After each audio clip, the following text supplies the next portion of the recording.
All right, anglers, today I'm gonna do something really fun, and it's kind of new because what's happened is along the Gulf Coast, and especially here in St. Bernard Parish where we're fishing today, oyster fishermen have laid out a lot of rock all on their beds. It's called culch. And what that's done is it's grown new habitats for speckled trout and redfish out in the open areas, in the open bays. We're finding slicks, we're finding fish, and we're finding fun. And today, I'm gonna do it with a little sheep pup. I love fishing topwaters, and the reason why I'm fishing it is I'm locating fish.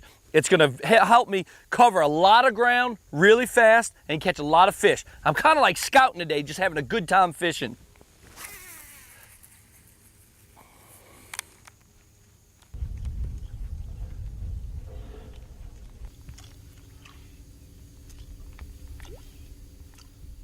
Oh, there he is right there.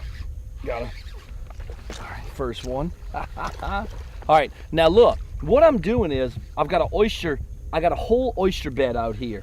And what I'm kind of doing is I'm just fan casting as I go along the bank. And I've got the bank behind me and I'm throwing out into the open water.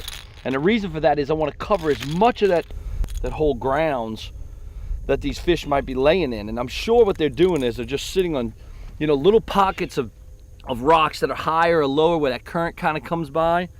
Beautiful speckled trout, first one of the day.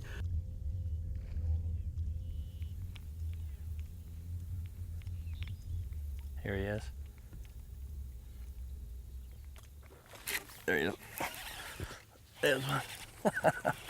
Now I'm gonna tell you, a lot of times when we're out here, you know, I'm fishing this reef, but I'm coming along this bank and I'm getting a lot of blow-ups on the bank. I can hear them. So I came up closer to the bank, let's see what it is that's hitting, because there's a lot of it. We might have to switch our game plan a little bit. It's a small red. Man, these little redfish, they are just eating it up on this bank right here. You know, this is just showing the dynamics of this thing. Out here in open water, we've got rocks that have been laid down right up to the bank, and these fish are holding on there. Speckled trout all across that.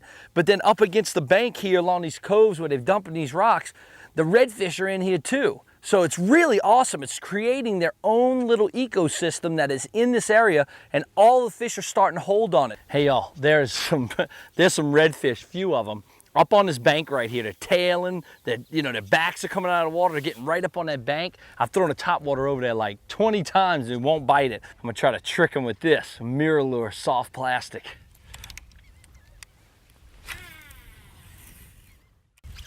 There he is. Oh, nice red. I'm telling y'all, oh, I love catching these things in this type of situation. You know, they're eating these plastics a lot better than the topwater.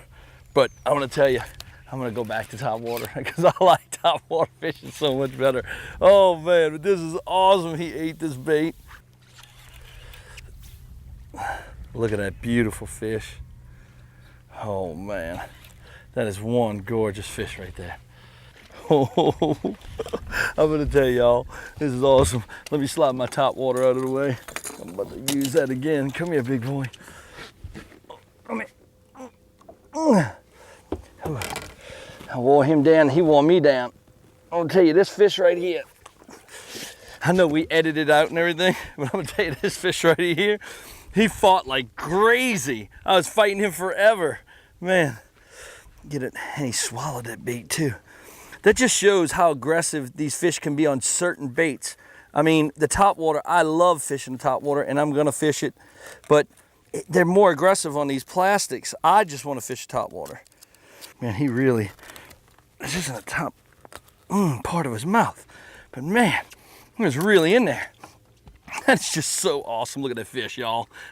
You cannot believe how awesome this is. And you can replicate this. It's very easy. Just get out here, look for these oyster leases. Oh man, I gotta get at least one more in that topwater before I head out. See you later, buddy.